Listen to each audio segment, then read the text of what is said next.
What's up, wild man? What's going on, dude? It's 11:22 p.m. We just got a phone call. Prior PD reached out to us. We got a guy that says he wants help. They don't want to arrest him for the bajillionth time, so they called us, and hopefully we're going to be able to get him into treatment tonight. I don't know. The officer called us and said if we want to help him, we can, so we're going to see if we can. I've talked to this guy like several times, but you know what I mean? You know how it is. This could be the one that breaks him. Like, he could be ready to go now, so. Yeah, you gotta be ready. That's right, yeah. So I called you because we had this rule, reckless, you never go alone. Like, No. never. And now we videotape everything, which is like amazing. Because I used to get guns pulled on me and knives. Like, I got beat up a few times doing interventions, like, you know. And it's like, what's crazy is the amount of people that will stand there and let you get whipped. From watch, like, yeah. oh man, this is crazy. I've had parents call me, like, their 31-year-old son won't leave their house and doing drugs in their basement or whatever. And I start telling him, you know, I can get him into treatment and all this stuff, and he figures out that his parents are listening to me and they might kick him out of his free ride. Like, he starts swinging on me. The parents just like sit there and let him, like, just, you know. It's I was not on funny. my back, It's not funny, but it's pretty funny. Oh, dude, it's brutal. I was on my back, like, kicking him. I finally got him down, and I got on top of him, and I was like gonna hit him, and I was like, oh man. That's not why I'm here.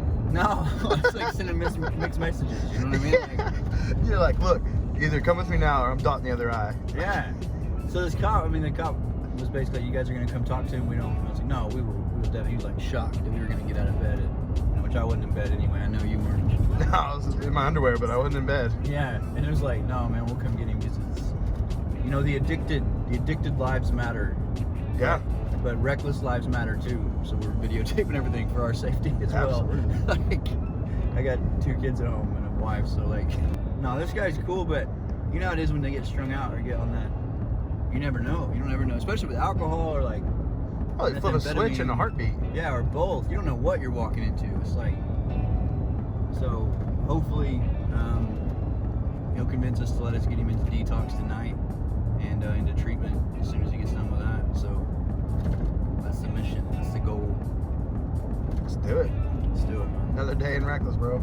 No, hopefully he's at the end of his road, man. Like that's you want him to be completely and utterly, you know, rock bottom. No as the turn options. comes up. I think No, you want everything taken away from him, yeah. Like, yeah, that's the only way I got help, dude, was I had no option but to get help.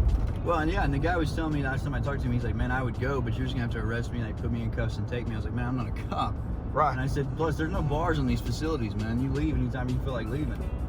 How am I supposed to stay there? I was like, man, you gotta get to the point where your life means that much to you. Like, that you know you're gonna die if you don't do this. Like, are you desperate yet? And he just bolted. He's like, I'll be back. Yeah, I mean, he knew at that point. But what's cool is it always rattles around in their brain, that reckless phone number. Right, I could call them and get help. And when they get in a little bit of a pickle, reckless gets the phone call. And all these other people are like, man, I can't believe you get up at 11:30 at night, like, to go help the addicted. It's like, that's prime addicted hours right there, Yeah, baby. and not to mention, I mean, you never know. He may not make it till 1 o'clock in the morning. Oh, dude. I mean, that's a huge risk we're not willing to take. No, when someone wants help at 11:30 at night, you go pick them up. That's exactly right. And get them when you can get them. All right, I got it now. Shut that off. Going ghost. You know, Benny, he works with Arsini. What up, bro? You say, That's my Vinny. That's my Vinny. Vinny Cox. It is. Hey, what up, bro? What up, bro? How you doing, man? Shut up. How you been? Man. Better? Yeah. Been better? Yeah. He said Vinny, and I went, hold on, time out. yeah. That's my Vinny. That's funny, man. Yeah, we got Benny in treatment, what? It's been like 2 years ago now. 3. I gotta go. Yeah. Don't let me slip away. I gotta go. Let's roll. All right, let me close this garage. Yeah. I'm gonna take you to what? Owasso to detox. Hey, I know I'm being saved. Amen. Hey, man. Yeah. We're gonna take care of you, bro. Thank you. Yeah. Hey, bro, I called the cops. First time for everything, right? I said, Garrett, can you get Jordan's number? Bro, man. That's where you gotta be. Got everything in the world and I'm broke. You can take my wife's number. Yeah, man.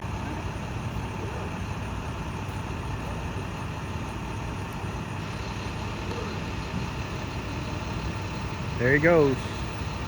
Man, He's on an incredible journey right now. I really, really hope he sticks this through, man, because it will change your life, brother. When you were watching this one day, man, this is the beginning of a new life for you, brother. Wish you the best of luck. We have a network, man.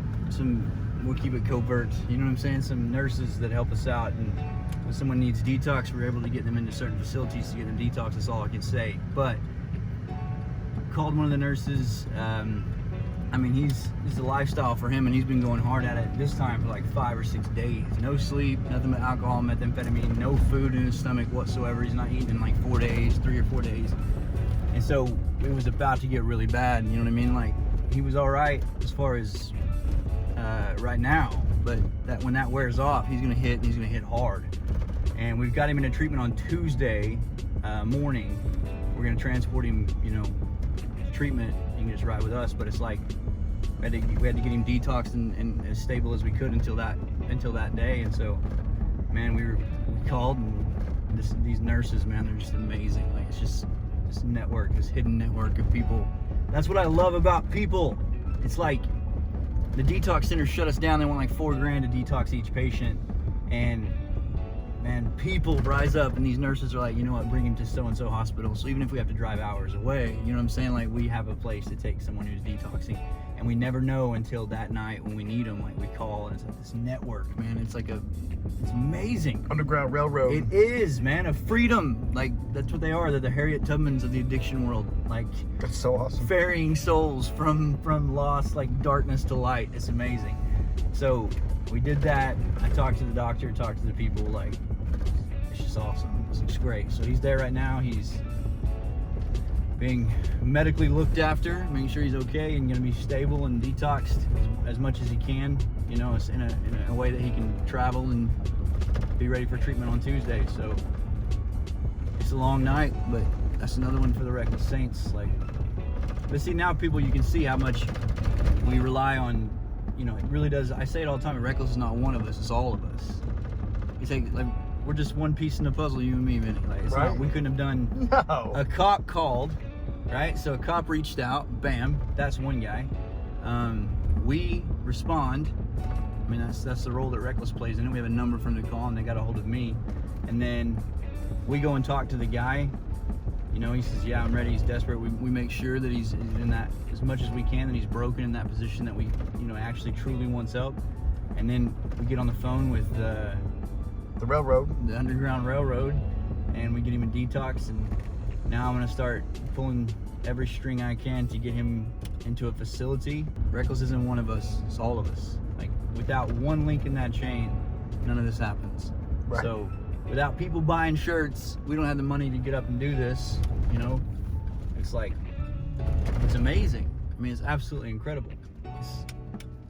Shirts with a purpose. That's right, because he's one of, like, you know. He didn't even have a shirt on. No, he didn't have a shirt on. He's one of, not what, 100, 200? Like, yeah. Depends on what the month brings. I mean, I don't know the final numbers or anything, but he's one of 100, over 100 that we will rescue out of addiction this month. So, man, it's insane. It is. Like, it's amazing too when you think about it. Like, I mean, they would have arrested him and put him back in jail. He'd end up back in prison where he can't pay his fines anyway, because he has this addiction hanging over his head.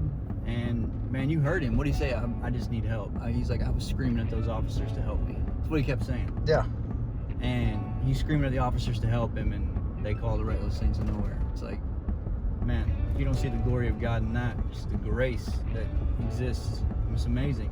You know, what's amazing too is, like, this is like the third time different officers have reached out to us this week. Yeah. Yeah. Yeah, officers used to reach out to me for a whole different reason. It's a trip. It was to cuff you. It's a trip, man. Like, it's that's what I was saying about, man, it's not lost on us. It never can be. I mean, like, it's humbling in this line of work, because the officers that used to, you know, track me down, track my family down, ask where I was, now are calling us saying, hey, can you please help this person? Can you please help this person? It's like, man, only God can orchestrate a 180 flip. You know, they never thought they'd see that day either, where they called you. No, man, no. I'm speechless 90% of this job. I mean, it's like, And people always ask too, they're like, man, how in the world did you start this amazing network, and how are you able to do this at Reckless? And it's like, I wish I knew. I was like, one day at a time. I remember taking one guy that was struggling with drug addiction. I remember taking him all the way to like deep in Missouri or Arkansas. I can't remember. It was like a 5-hour drive to get him to treatment. And as soon as I get back, there's another one that wanted to go to treatment, and he was ready, man. Like I was talking to him that night, like he was ready to go. And so my wife, I had just married B, and so she was like, you're not gonna drive another like 4 hours to go take this guy to treatment. You haven't slept in like a day and a half, 2 days. And I remember saying to her, I was like, babe, I'm doing it. Like we have to do it because he will die if we don't. And she said, let somebody else do it. And I remember saying to her, like almost like I was yelling. I was like, babe, like look around. There isn't anyone else to do it. If there was someone else to do it, I would let them do it. I was like, but there's not, so we're doing it. And I just remember this like pause. It was probably only 3 seconds, but it seemed like an hour. You know what I'm talking about? Like one of those. And then my wife just like women do, she starts piling stuff into a bag, like throwing stuff into a bag. And I was like, what are you doing? And I thought she was kicking me out. I thought it's over. Yeah, but then I realized she was packing like granola bars and stuff. So it's like, she said, I'm going with you. She's like, I'll drive first, you rest, and then we'll switch. And it ended up being like a 6-hour trip there and 6-hour trip back to get this guy to rehab, and we did. And he's doing great today. He's got a family, like he's doing phenomenal today. So it's like Worth it. yeah, you know, dude, you know how it is. It's Yeah. like one thing, there's gonna be an onslaught of like obstacles in the way of that addicted person getting to treatment. If we can remove every one of those obstacles, we will. I mean, this guy, no money, no insurance, No shirt. put him back in prison, no shirt. Man, now he's getting healthy. So Now he's in a safe place. He's good. it's good, man. It's that easy. 918-864-2719. I'm gonna have to hire another phone person because Amber was asleep. She has to sleep at some point, guys. Yeah. And so I guess they tried to call her and couldn't get a hold of her to call me personally. It's like, thank God the officer had my number. But we always preach this at Reckless, but it's like, I'm not offering you freedom without any sacrifice. I'm offering you freedom through sacrifice. Like, you're gonna have to go through the sacrifice to get it. Freedom ain't free. Yeah, it's gonna cost you everything, man.